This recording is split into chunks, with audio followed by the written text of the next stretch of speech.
What's up, shelf addicts? Welcome back to the Shelf Addiction Podcast. Today on Book Chat, we are covering the November buddy read, The Arrangement, written by Kirsten Modglin. Stay tuned.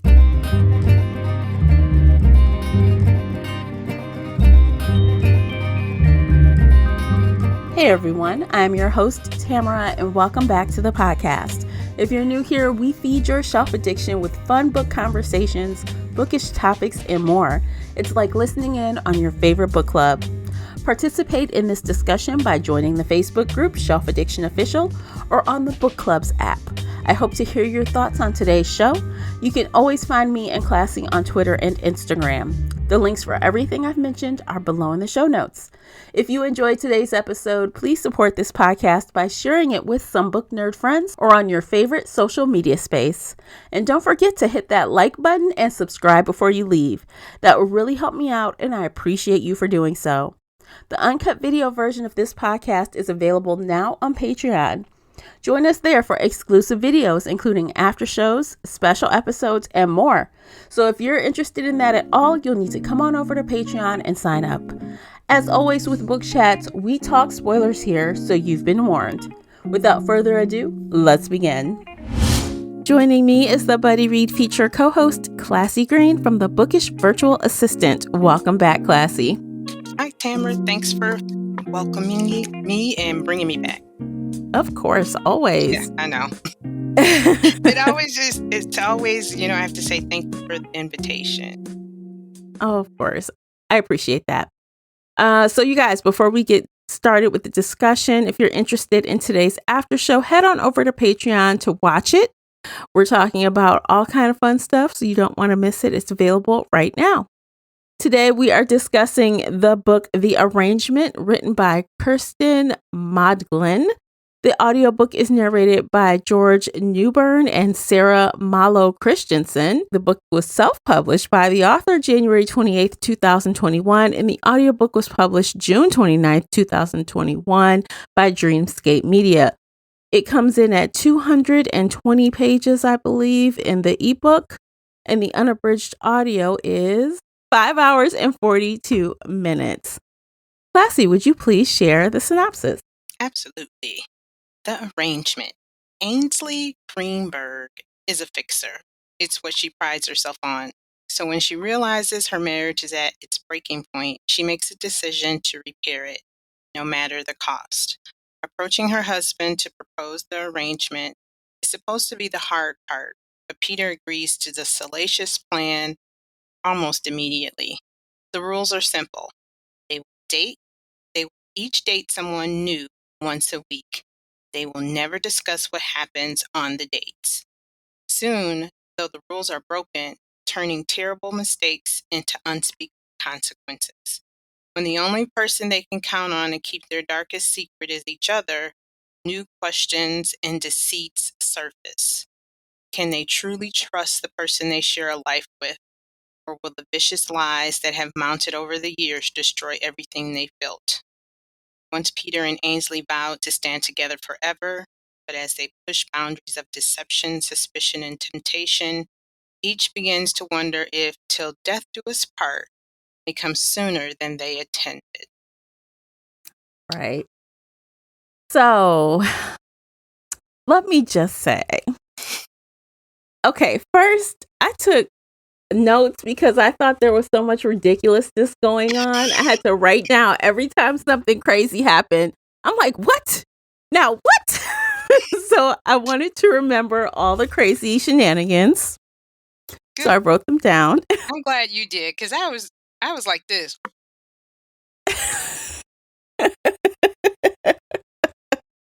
If you can't see her face, she's got the shocked face. Several times. I was like, hell? WTF? Right. That was exactly my reaction. I'm going to tell you that. Yeah, it was a lot of what that, but I was here for it. Maybe because I haven't had something like this in a while, but I was like, okay, let's go. See, I feel like this was such a non-serious book. Like, you know what I mean? Like, yes, okay, some life happens to these people and they make some bad choices. But as things keep happening, I'm like, oh my God. Like, It was a little over the top. Like, you can't expect me to take this seriously. Like, I cannot. I'm laughing. I'm laughing. Yes. But And it's not bad. It was 220 pages, and I Yeah. know, I'm like, she packed a wallop. She was like, "I'm gonna give it all." Everything in the kitchen sink. Yes, basically. Like, what else can happen? I was at the end there. I'm like, what else can happen? And I'm like, oh no. And at the end, I'm like, oh no. Exactly. I was like, "Is this a mystery? Is this comedy?" It's both. But I'm here for it. You know what? I just had like a rough week, and I was just like, I think I needed this. Yeah. I think I needed this today. Definitely funny. Definitely. Yeah. I think I wouldn't call it a thriller. I think it was kind of like was it mystery? I guess. Kind of. There was a point where, yeah, I would definitely call it mystery because we weren't sure. Ooh. I was trying to figure out what is the question that needed to be answered, right? What is the question? What is the Maybe mystery? Suspense. Yeah, I would definitely. It's definitely domestic suspense for sure. Yeah, but not. What is Goodreads? That is a very good question. Because now at first I was like, yeah, it's a mystery. Then I'm like, no, because we know who killed the cop. We know who wound up killing. Well, we kind of didn't know who killed Yana or the cop's wife, but we kind of had a suspicion. Mm-hmm. But that was so late in the book. Yeah, that wasn't like the main. Mm-mm. So what does old Goodreads label it?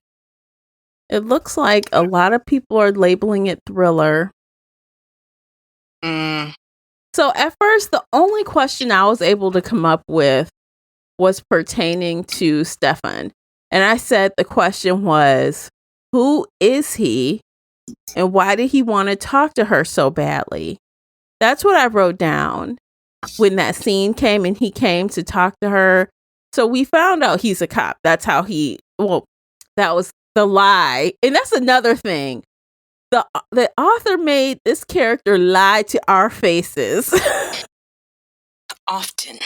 It was her point of view. This book was a dual point of view. And when it was Ainsley's turn, she is narrating to us what is happening. And then we later find out that her narration was a lie. Right? So we are learning that this cop is harassing her. She doesn't know how he got her name. She doesn't know how he knows where I live. And then he comes out and she set his ass up. I'm like, oh, she set him up. But at the time, I was like, well, this is the question. Who is he? And why does he want to talk to her so badly? But that does get answered when her lie is clarified. Yeah. So, yeah, it's definitely unreliable narrator. Very unreliable. Times two. Both of them are liars. Right. I was like, and they did it so well. I mean, the author did a good job with, the unreliable characters. But yeah, the cop thing, and my first was, how does he know her name? But I was also kind of like, is she lying to us or is she really lying to her husband? Because, we don't know both. Everything from the story. Right. From the date. So, mm-hmm. Yeah. Just as he's lying to us and to her. Okay, so first, let me just say, so as the back of the... Can I say one really quick thing? Sure, please. And she lied to us, Ainsley, big time, because the way she laid her husband out to be, like this lame ass Mr. Softy. Yeah, he was, but she was just like, he doesn't make good decisions and he's this and that. And, so it kind of played into he couldn't have done, some of the things that we thought he did. So, well, you know what? And I played right into that because when it was his chapter and he wanted to get out, right? And he went to go see the girl he had the date with. I said, what are you doing? This is dumb. Why'd you go there at all? And then later we find out, well, he was going to go murder somebody. He was going to murder her because he wanted to blow off some steam. He was going to rape and murder her. Mm-hmm. Yeah. I'm like, what the? Because I couldn't figure out for the life of me why you would go back and see that woman. For what? Yeah, exactly. Yeah, it was a whole, because I was doing that too, like trying to do the connect the dots, and I was just like, okay, too many dots. Too many dots to connect. I'm done. So I want to talk about the big thing that is on the back of the book, and that is their agreement. That is what starts this off. And it's funny because after they started their agreement, I was like, wow, it hasn't even been a week and shit's going to hell in a handbasket. Like, it hasn't even been, you haven't even got to your second turn yet. And things have already gone severely wrong. Mm-hmm. Yeah. Yeah. Cautionary tale. Don't try this. Yeah, like her husband couldn't even get through the damn date without ripping open the envelope. So what we're talking about, y'all, is, so you heard the description. They agree to open up their marriage and pretty much don't share any details. So she goes on the date first. But he's like, what if, and this is ironic, what if he's crazy? What if he's some kind of serial killer? The irony coming out of his mouth. Mm-hmm. How do I know? So she pretends to write down a name, puts it in an envelope, seals it, put a piece of tape over it, and signs the envelope overlapping the tape. So she'd know if he got into it. Right. She leaves out the house. He is like having this conniption about her being gone, and he opens the envelope. Yeah. Could not wait. All that's in there is, sorry, honey, rules are rules. She didn't even write the name. She knew he was, I mean, she mentioned how he, he's impatient. He can't make a decision. He can't, he's just, well, later on, at first she makes it seem like he's just indecisive. But then later on in the book, find out that he has a little temper. I think she mentioned, like, when it came time when he wanted to move Stefan's body, and she kind of said he makes rash decisions and he's this and that, and I was like, oh, this is another side that she's beginning to tell us that she didn't mention at the beginning of, because she kind of made it seem like he was this boring husband who, they weren't having sex, and this is the reason for the open marriage, guys. They weren't having sex. They were roommates with the same last name, subpar relationship. The kids are getting older. So she was kind of like, he's boring. He's a boring ass husband. I need a spark. And she thought, I think it was twofold. Like, she wanted a little spark, but her ultimate goal was to spark jealousy in him. Yeah. That will put a fire under his ass and make him want to move. And right off, it looked like it was working a little bit. She was like, oh, he's trying to help me with dinner. He's kissing me on the cheek and stuff. I'm like, girl, I guess it worked. Date one worked. Right. Just one day. Yeah, like he saw her in her outfit when she was going out on the date, and he was like, damn, she don't dress up like that for me. Mm-hmm. So she was like, but yeah. Mm-hmm. Mm-hmm. And I have to admit, like, overall, I don't think it's the worst plan ever, but you always expect those kind of things to backfire. They always do. Mm-hmm. Yeah. Because you're dealing with some emotions that you probably never thought would surface. Just when you think you know somebody, which is basically the premise of this book or part of it. Just when you think you know somebody, really don't know until you put their ass to the fire. And she was playing with fire. She basically was playing with fire. But in the end, she kind of was like, but I fixed you. She fixed him. And you know what? In the end, the irony of all of it, I mean, just to like go right to the end and tell it, the irony of all of it is she knew everything he was doing. Everything. And I'm like, who wants to be with a serial rapist and killer? Who wants to be with someone like that? Her, apparently. They both Because look she crazy. knew everything. Mm-hmm. She knew it from the beginning. So she basically, like, in one of my favorite quotes from the book is, nothing can come between us now. If we can survive these dark moments, we can survive anything. I have given us a gift. Our sins are equal. Like, this bitch is Yes. crazy. And in that same speech, I'm going to paraphrase because I didn't write down the quote verbatim, but she's like, I own your secret. I own you. I own your ass. Yeah. So she was really serving this up to him. And he didn't even catch what she was saying at first until the damn end. He was just thinking, gosh, do we need to like go back a little bit? Because that part of the story when she said our sins are equal, he thought he killed Stefan, the cop. Because what happened, people, if you've read the story. Well, he did physically kill him. Mm-hmm. But her sin, and we can explain what that is, but her sin ultimately was that she set that up for him to do that. Right. And that's why she was saying our sins are equal. But yeah, so just nutty. So it's almost like it's one of those ones where I like it rough, which we found out later they did. They do. Because apparently he didn't realize that she did, because he thought she was probably a little vanilla. And she probably was. And they like it wild. Both of them. They have wild and rowdy sex. She said even a little blood is drawn sometimes and they don't mind. I said, what kind of do not draw blood? We gonna fight. Do not draw blood. No. What kind of stuff is this? Yeah. Y'all both like, crazy. Well.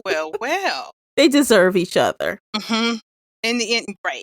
By the end of the story, after what we heard, I was like, yeah, it's a match made in heaven. They didn't even realize what they had. And yeah, she fixed him, as he said, you fixed me. Oh, gosh. Oh. It's like, that was crazy. It is crazy. It was wild. And like, to me at first, the author took about 40, I wrote down the percentage. It was like 45% setting this up. Like, she laid the groundwork and then instantly things changed on a dime and things kept happening after, like this, like bam, bam, bam, one after another. They'd have one problem, quote unquote, work on that problem, solve it. Here's another one. Solve it. Here's another and another and another. I was like, please don't give me any more. What percentage am I at? That's what at one point I was like, where are we? What percentage am I at? Because I just know she is not about to give us some more. She managed to give us some right up to the very last sentence of that book. She did. She packed that book. Yes. It was just stuffed with things. Absolutely. Yeah. It was outrageous.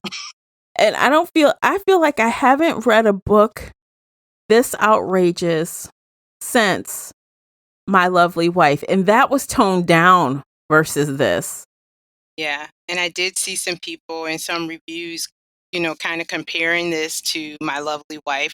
Some even did a little Gone Girl.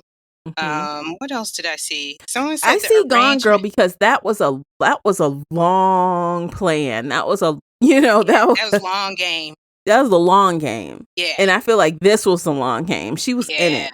Yeah, she was. And I mean, she was faithful to the end with everything, how she plotted. But they said she was a fixer.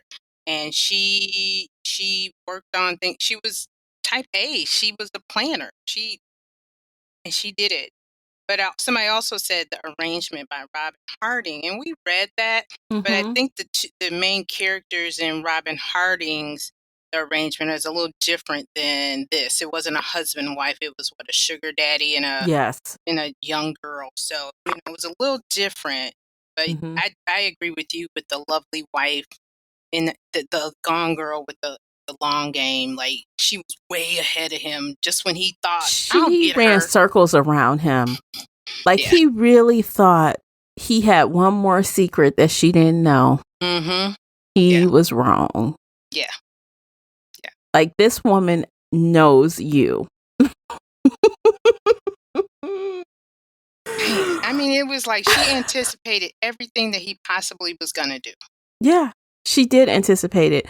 The only thing that could have messed up her plans was when Stefan came looking for her. If somehow he managed to just hit him with the bat one time, he wouldn't have killed him. Yeah. But now we know you're crazy and you kill people on the regular. So of course you're going to kill him. Yeah. And she set that up with how she told him to come home. Yeah. It was so dramatic. So you guys, so like we said, right? We're going to set it up for you. She went on one date and I actually wrote notes. She went on one date with this guy and he starts messaging her pretty much immediately. And she's like, I feel bad because I don't think I told him like in the proper way that this was only casual, right? Because they're not supposed to be starting relationships. They're just supposed to be having fun. So I wrote down, I'm like, of course, Ainsley gets a psycho right out the gate.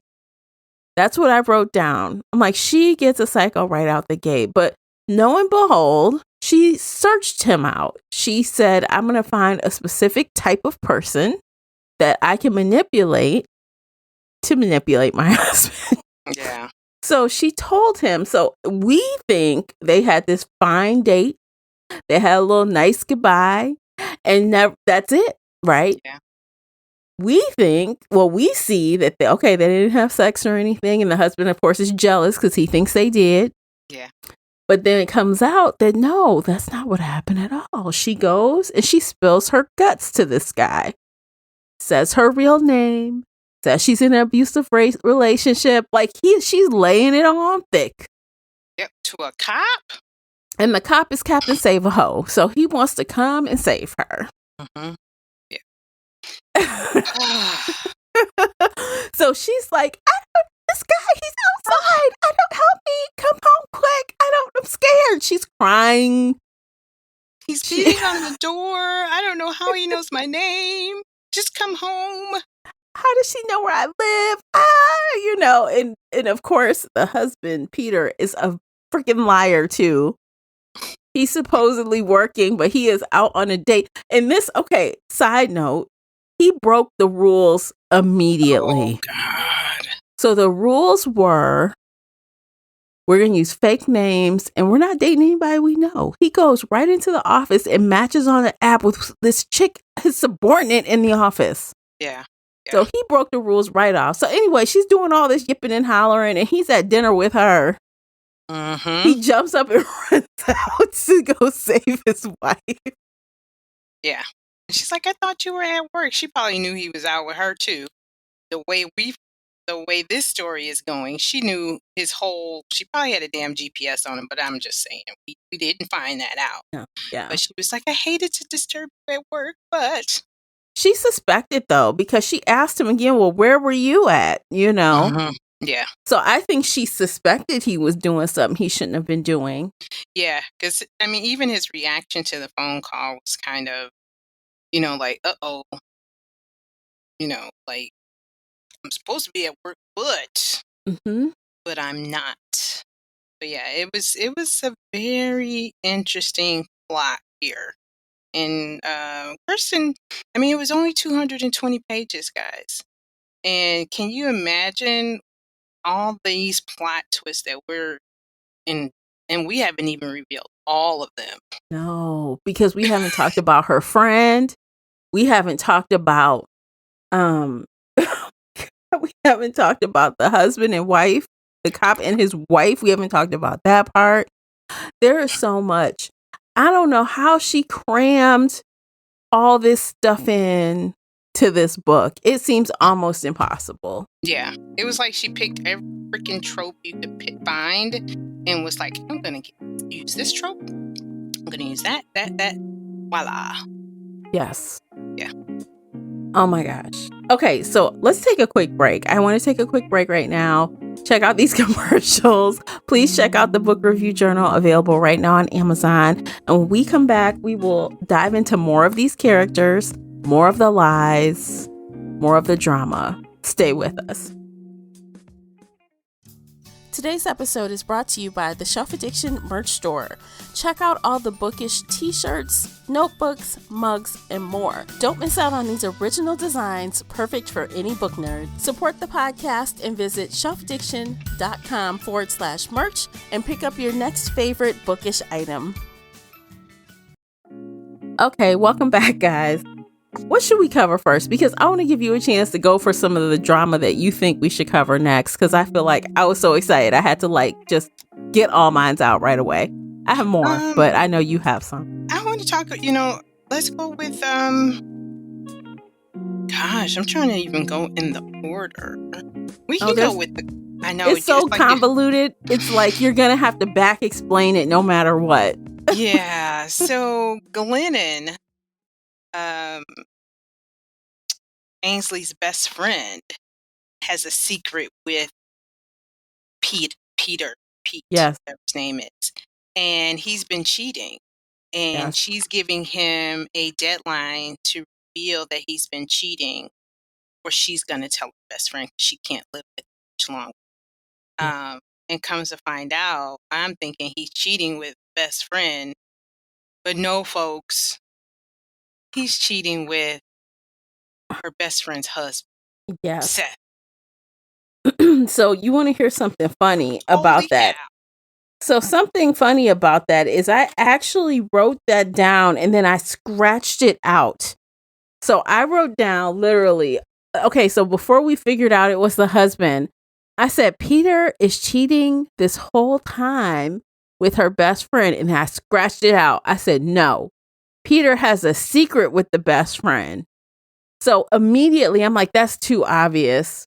It's not, she's not cheating with her. Mm-mm. The way she was serving that up to him, I'm like, it's a secret where she feels she has an advantage. And if she's cheating with him, she has no advantage. Right. So I scratched it out. But I had no clue it was going to be her husband. Her husband. Yeah. And I felt the same way at one point. It was like, there's, for her to say, you tell my best friend I can't do this anymore. It was like you said, there was nothing for her to gain. She had at one point it was like, she's not the dog in this fight. She has, So it was like, okay, so what does she know on him? Mm-hmm. She's like, I got something over your head. What is it? What is, yes. Yeah. And the fact that, okay, so when this comes out, Ainsley is like, are you gay? Are you coming out to me right now? She seemed that surprised her. Mm-hmm. That one thing surprised her, but she was okay with it. She was like, he's like, I guess I'm bi, but I don't think he's bi at all. He's not bi. He was only doing that because that Seth somehow found out he was doing stuff and he blackmailed him into sleeping with him. Yeah.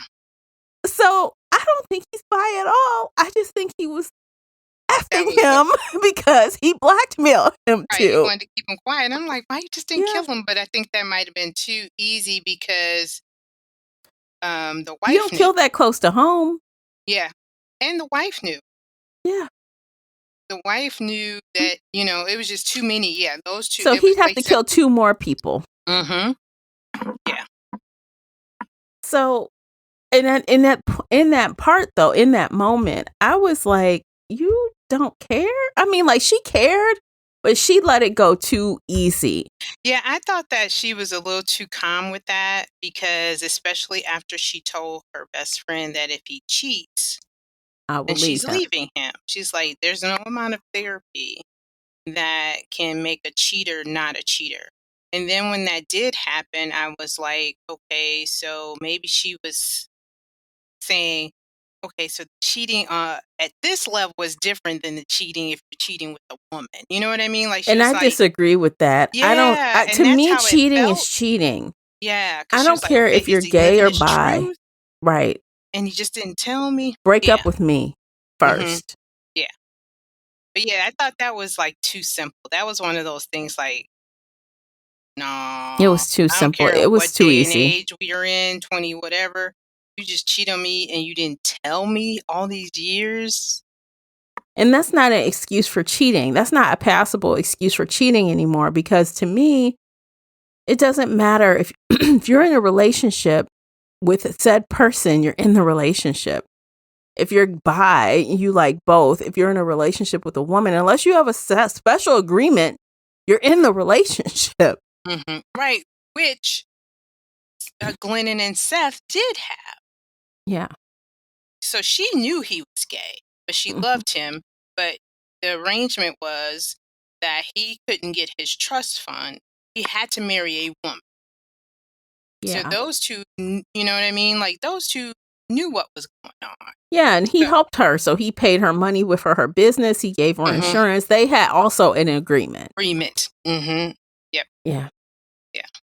But yeah, So it that didn't one hurt was a little her. She like, was just tired of it, right? and she was tired of it because you're hurting my best friend. Right. And that's something that, I can't sign on to. I can't co-sign. You and Seth, y'all can do whatever you're doing, but leave my friend out of it. Mm-hmm. Yeah. Wow. Because I would have blown a gasket. I mean, and I feel bad for anyone who feels they need to hide themselves, but I'm still going to throw a fit. Heck And we're yeah. not going to be together anymore. You go figure yourself out. Yeah. Right. Like she said, if you're coming out to me, fine, but you're still a cheater. You're still You're a low cheater. down, dirty dog. Regardless of what you prefer. This guy was so disgusting. Honestly, she probably had vibes that she shouldn't have been sleeping with him anyway. He's effing all these people he's attacking. And we know for sure, based on what the book says, that because he said he's done a lot of that, but he's only brought special people to his little hideaway. Yes. So we know that he raped and murdered 15 women in his home and buried them in the backyard, in the backwoods. But he attacked more women than that. He just didn't bring them home. Yeah. Like, Serial ew. rapist. Yeah. He's doing that, and he's effing men, the banner, and he's sleeping with everybody. Like, Yeah, basically. Who wants to sleep?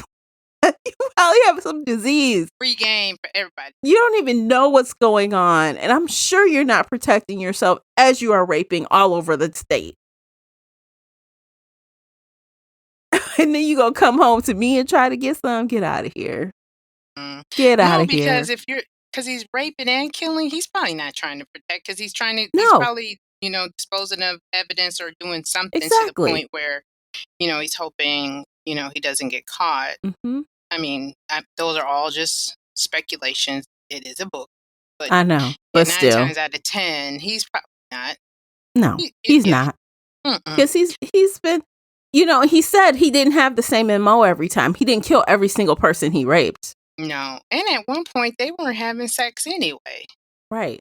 So, but that's what makes me know, now knowing that she knows all about him, there's probably a reason. Like, why would she want to? Yeah. Right. At all. Yeah. Oof. That's awful. It's awful. I'm like, I could not understand. Oh my God. Yeah, the thing is like that you don't understand is, here, honey, you had this opportunity to get away, but no, you want to spark something. And we're thinking you want to spark something because I just want our marriage to go back. You knew he was nuts from the beginning. A rapist and a cheater all this time, and you're trying to spark something. So to the point where she knew, obviously she set up her husband to kill Peter. Peter to kill Stefan. But beyond that, she still wanted to protect him. So she takes all of the underwear that he kept, all the rope that he was using, find a similar bag, and she planted it. So she was waiting she probably had that pre-packed. And when the opportunity came up that they had to get rid of Stefan's car, she put the bag in there. Right. She's the one who drove it. to whatever location it was. So she was, again, plotting well ahead. Who knew if he would actually kill him? And if he did kill him, she was like trying to remain 5 steps ahead of him at all times. Yeah. She was checking off all the boxes of the what ifs.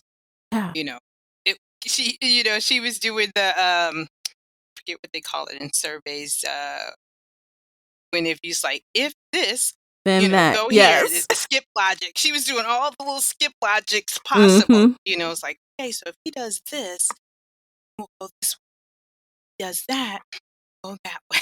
Right. We'll go to the left. And yeah, she had it all mapped out. And I was like, wow, you both are made for each other. Now, one thing we never found out if she knew this one thing. So, she had set it up so he looked like he was doing bad stuff. So then it looked like the woman was helping him, his wife, and they ran off. It looks like they ran off. Mm-hmm. But I wonder, I'm going to assume she knew, because did Ainsley know that Peter went back and murdered Mrs. DeLuca? Yeah. Because he threw her body in there where Stefan's body was. Yeah. Do you think she knew? That's what I thought too. Like, she's got to kind of know. I think she knew, like, in her heart of heart that, because I mean, the timing, he went for the drive, next couple days or whatever, the woman's gone missing. She knew his MO. She knew how protective he was of her and their family. So, but the thing is that she probably didn't know where she probably had some doubt. She didn't know where the body was. Right. But that's another what if, because he originally went to kill the girl he went on a date with. That is who he originally went after. Mallory, right? Right, Mallory, right. But only because he ran into his colleague that he went on a date with. And she said, fix your own mess, right? That inspired him to go fix his mess. Hence, he ran off and grabbed Mrs. DeLuca. Yep. But otherwise, it would have been Mallory in the woods. Yeah. Instead, he grabbed Mrs. DeLuca, killed her, and threw her in the grave with her husband. Yeah. And another reason why I think she possibly knew that he killed Miss, is it DeLuca? Yes, Miss DeLuca. I can't remember what her real name, her surname. I wrote it down, but I think I might have an extra A on here, so it might be wrong. Yeah, but the thing is, I lost my train of thought that darn fast. Is can't remember. It'll totally come back. Lost it. Yep, just totally bloop. It'll come back. Bloop. Yep. Yeah, we were just talking about, like, this might jog your memory. Like, did Ainsley know that he killed her or not? So I still say the jury's out on that. Okay. To me, the jury's out on if she knew. Like, it's totally possible she felt he might have ran off and killed somebody, which he was going to, but she might not know if it was exactly her. Because he didn't know it was going to be her until the last minute. Yeah. So, and I think, and I think some of the clues that I felt like she possibly knew is because he kept saying, why are you lying to her? And she was like, she doesn't need to know that I'm lying. Our marriage is not of her concern. I just need to, she basically said, I need to the police. The police are the only people I need to convince that we are innocent, that I have no idea where her husband is. And I still, like, I know there was at a point where I think she possibly knew, and it was because I think when she wanted to move the body, when he wanted to move Stefan's body, that she kind of knew that he was going a little rogue. And she was like, don't do that. Don't make a rash decision. And, he, but he was like, I should. And that's where I felt like she possibly had a feeling that he could have, because he was at the point now where he was just trying to cover all his bases. And why not get rid of the wife as well? Mm. But like you were saying, he could have. Hmm. Now Because that I he think was trying to about it, move that body before he went out on that right, that before that on that killing. kid, right. But then oh yeah, I can see what you're saying, that she may not have known, because him getting rid of the body kind of helped her story, because since they're both missing, now the cops think, They you ran know off. what, yeah, that she was an accomplice, that Hmm. she helped. So yeah, maybe she did. Yeah, because like, okay, so, and I do think that now this is what I don't know. So we know another, I guess, open end. We know that Ainsley knows that Peter is a serial rapist and killer. We know Right. that she knows this.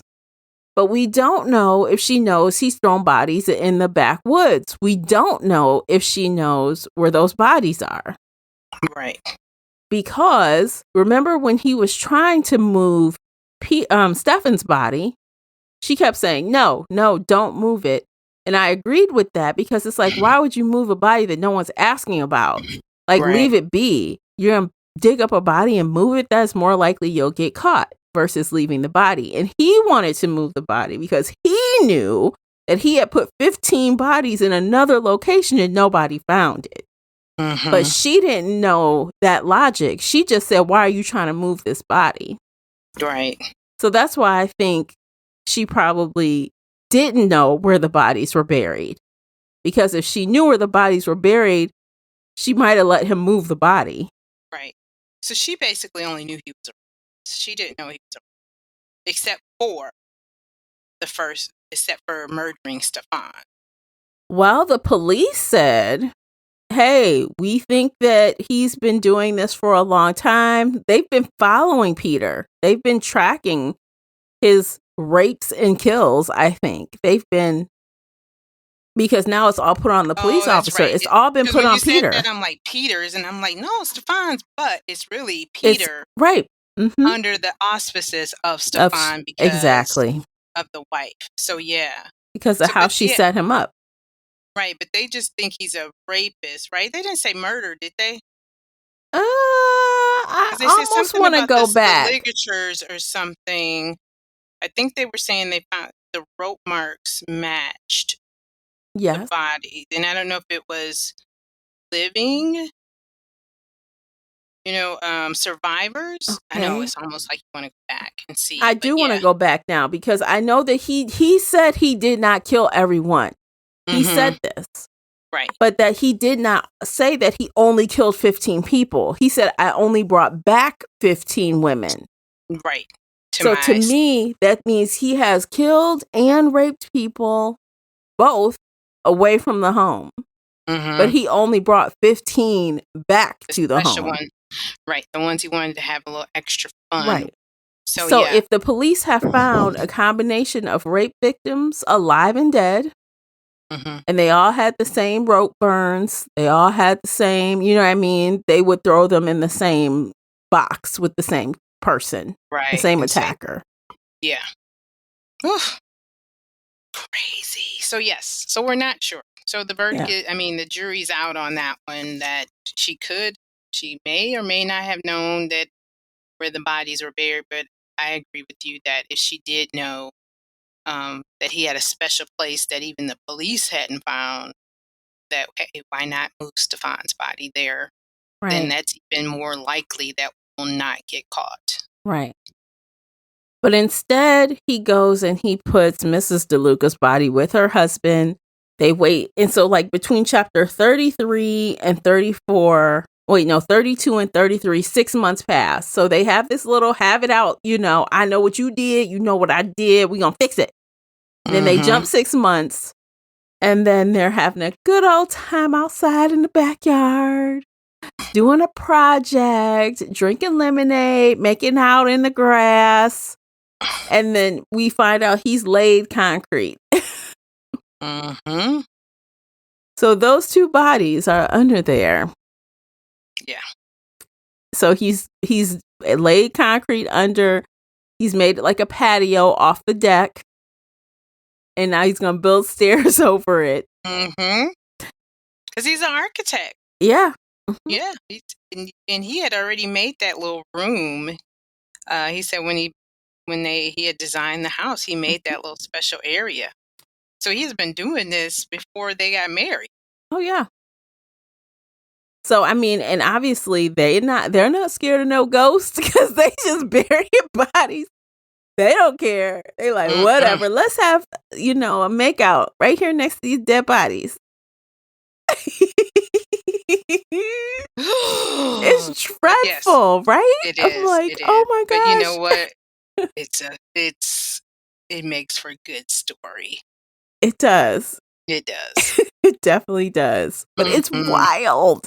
It's been a long time since I read a book that I thought was just that outrageously wild.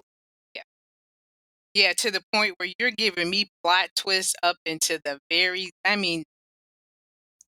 last minute, like darn near the last paragraph. Because he's like, no. So I was like, what else is going to happen? I know he thought he had one last secret. He said at the very end, he's like, you know what? I used to like women, but now I just like my wife. I only want my wife. And he kind of says for now, right? He's like, I could always go back to it. And so he's putting his little last souvenir from Mrs. DeLuca into the bag. He's like, wait a minute. There's an envelope in there. His stomach is starting to turn. It's empty. That whole bag is empty. Yes. It should not be empty. No. Because what? Because that's where he kept all the tokens that he had, the mementos that he kept from all his victims. Yes. Yeah. And that shows how dumb he is because he thought that, Peter might have been a copycat at first. And then he realizes, oh, she took all that stuff out of here and put it in his ride. And she knows all the business because she put the same style letter written in the same way. She sealed it the same way. She signed the back. He opens it. Sorry, honey. Rules are rules. No secrets. No secrets. I was like, damn. Right. Damn. Nobody else is going to want you but her. Right. Dad, are you going to have to kill me? Mm-hmm. Yeah. And I don't know how she can sleep in that house with him and be with him. I'd always have one eye open. Like, is he going to murder me at any time? Like, he's murdered a lot of people. He could kill me at any time. Yeah. And it won't matter what you know because you'll be dead. Yeah. But I think she has that thing of because he says, I always loved you. And I think that's how she used it against him, that, like, I know your secret, mine. But like you said, it doesn't matter. It's a matter of who can kill who first at this point.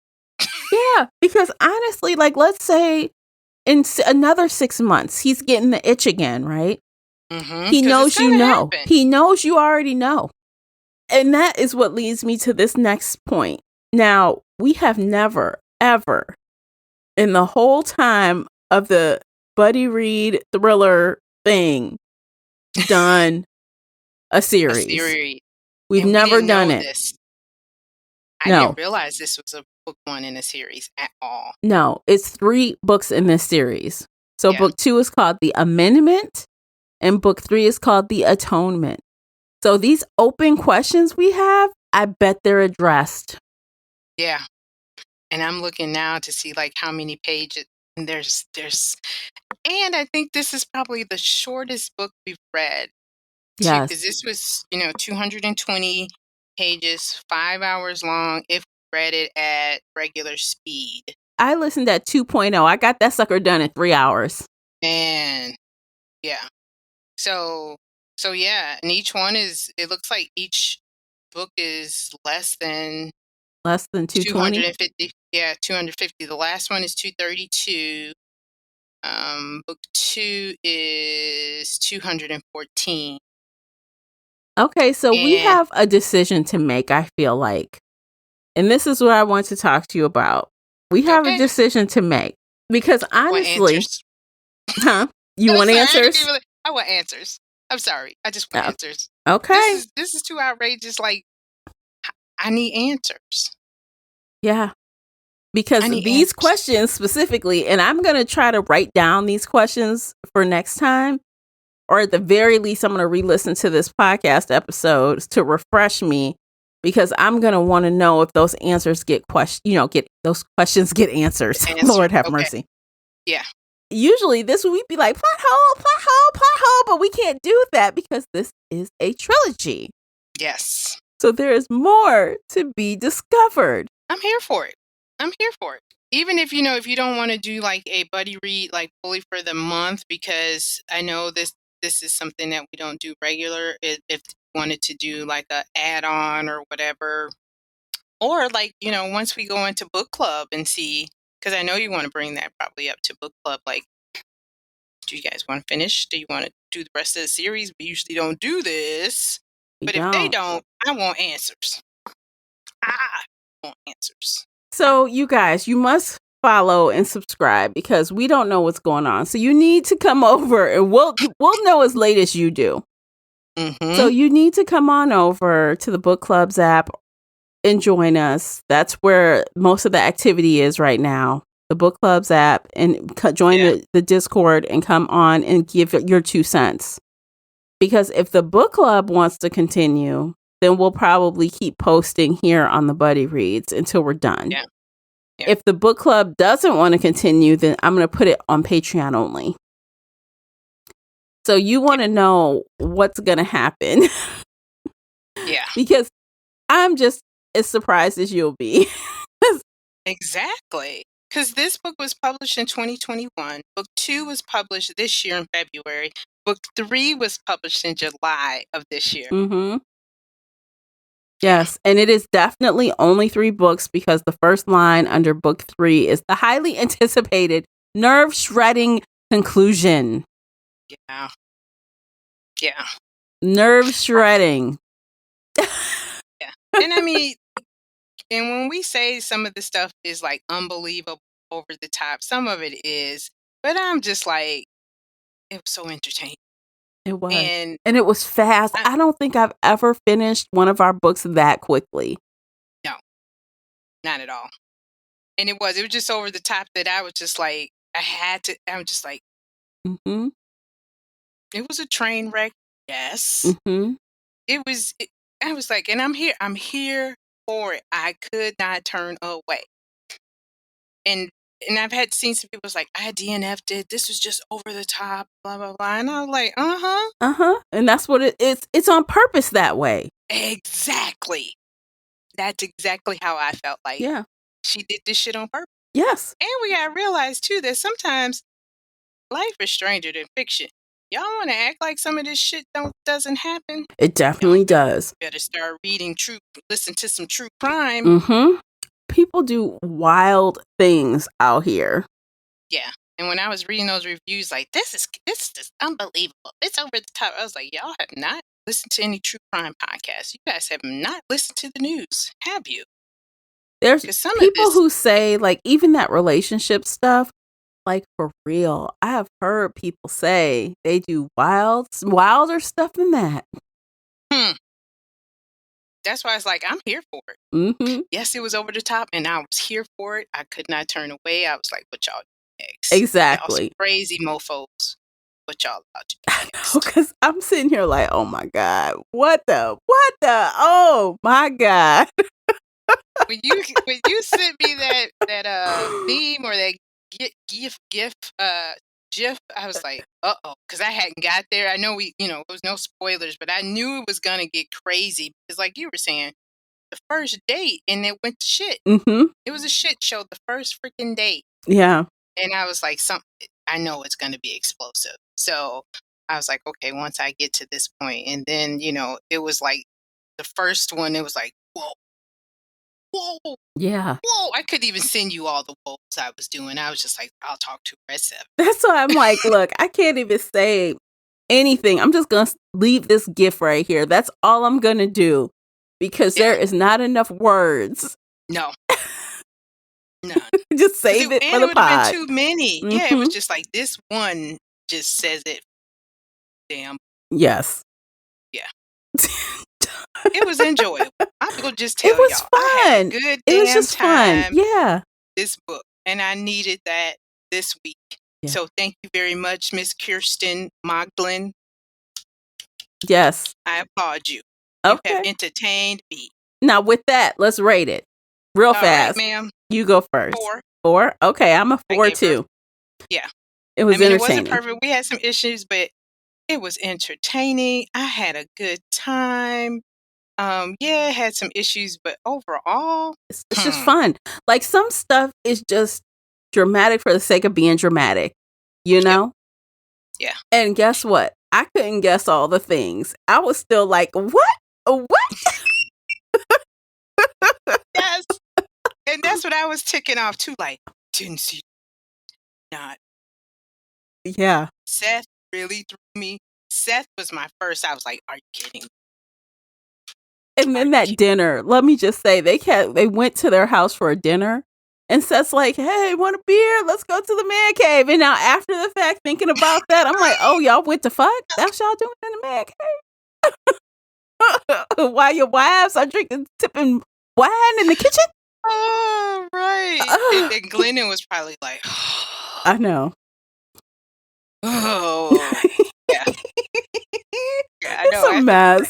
And that's the other thing that's so entertaining about this, because after the fact, those are the things that you're thinking about, and you're just like, I bet you that's why, and when you can think about that after you've read it, and you just kind of putting in the missing pieces, those are fun things. That's what I like, about books, and you're just like, oh, now I see it. Yeah. Now I see it. She did, she mapped it out pretty good. And I mean, it was not perfect. She used every trope possible. Fun. It was self-published. It was 220 pages of fun. Now y'all. that is a book that is packed. And I have to admit, I have not. Y'all know we love the Mercy Thompson series. I love that series. And that is another book that packs a big punch in a smaller book, right? So outside of that series, I have not read any other books that have that much plot in a small package. It's a tight story. There's no extra fluff. Yeah, and that's the other thing. It was like she didn't have time to do all of that. Guess what we weren't doing? We weren't sipping coffee. We weren't looking at the lawn. We weren't describing the street. We didn't know what bedding they had. You know what I'm saying? Nope. Like all of those mute details were not there. Yeah. And even the description of like the family and the kids, and she let us know they had kids, the relationship with the kids, how it had changed, but it was precise. Yes. It was, yep, they used to do this, now they have friends, they don't talk this anymore. It was, but it wasn't all that minutia to fill up to get to 352 pages. Yes. Or 300 pages. And that just goes to show you don't need it. Sometimes it's nice to read some pretty prose, or just get some ambiance, right? It's nice sometimes, but it's not mandatory. You can have a wild ride. It's not necessary. We don't know what their clothes look like, and what the shoes were, and what they ate at dinner, and what wine they sipped. All that other stuff that we always get. Yeah. Nope. We knew he had a dad bod. She was a redhead and curvy. Yes. You know what I mean? Like those, the things that we really need to know. Like I need to imagine what she looks like, and and because they're going on dates with other people, and I thought that was important that we knew exactly what they were, what they looked like as a couple, and what they possibly look like to these new people that they were going on dates with. And the author set all that up within 45% of this first book. She set everything we ever need up. So I bet you going into book 2 is bam, we're off to the races. There is no more setup required. Nope. None. So I'm ready, Kirsten. Bring it. Bring it on. So we are continuing this either way, but the question is going to be, is it going to be on this public feed or is it going to be in Patreon? Yeah. So you want to hang around and find out. And maybe even join the group and give your 2 cents on it. Please come over, because I know it. I think this is going to be a good discussion, because you're going to have those people. This was too over the top. It was just unbelievable. Okay. I want to hear it. Yeah, I'm bring ready it. for it. I'm ready for it, because I'm just like, I love all of it. 2 pages of unbelievable over the topness. Yes. And I liked every moment. It was a wild ride. And I'm like, you know what? And those are probably the same people that love the Housewives or whatever. They'll watch that. They'll judge this. Oh, I watched that and enjoy this book. I like it all. Like seeing all the reality TV stuff. Y'all want to judge this. I know. So it's fun. This was fun. I know. And it's like, that's the thing. We're not snooty readers on Shelf Addiction. We are not snooty readers. We like all kind of stuff. Yeah. But she did the damn thing. I'm just going to give her credit. Yeah, she did. She did it in those 220 pages. It was fun. It was fun. Yes. I concur. I enjoyed it. And you want to talk about the narrators as well? Yeah, we can do that pretty quickly. There were one man, one woman, alternating narratives. And I liked them both. It was easy to listen to. I listened on 2.0 and I got every single thing. It didn't even feel like they were talking fast. No, not at all. They were enjoyable. There was nothing, glaring that just made me feel like that they did an awful job. It was decent. Mm-hmm. So I'm curious to see if they would be the same. They probably will be, I'm assuming, since she did so well with this book, that those will probably be the same narrators. Actually, I'm going to look right quick just to make sure. Yeah, I have seen people switch up the narrators. George and Sarah. Yep, they're the same for all 3 books. Okay. Yay. I'm just hoping Scribd has all 3. Yes, they do. Yay. Thank you very much, Scribd. I love Scribd. Because, sometimes Scribd can be funny with their algorithm, so. Actually, I should go in there and download those right now just in case it decides to disappear. Yep. In case you guys didn't know that. Yeah. Scribd does that. Yes. If you want to try Scribd, I do have a link in the show notes, FYI. You can get first month for free. Yes, please. Yeah. Yes. Okay, I think we're done there. What do you think? Yes, we're done. Okay, we are going to call it here. Thank you so much for listening to this episode. If you're still here, be sure to hit that like and subscribe button before you go, and we will catch you in the next one. Take care of yourselves. Bye, guys.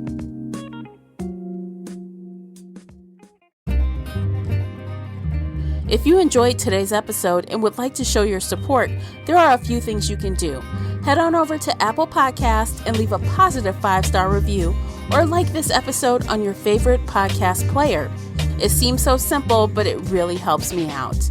You can share this podcast with other book nerd friends or on your favorite social media space.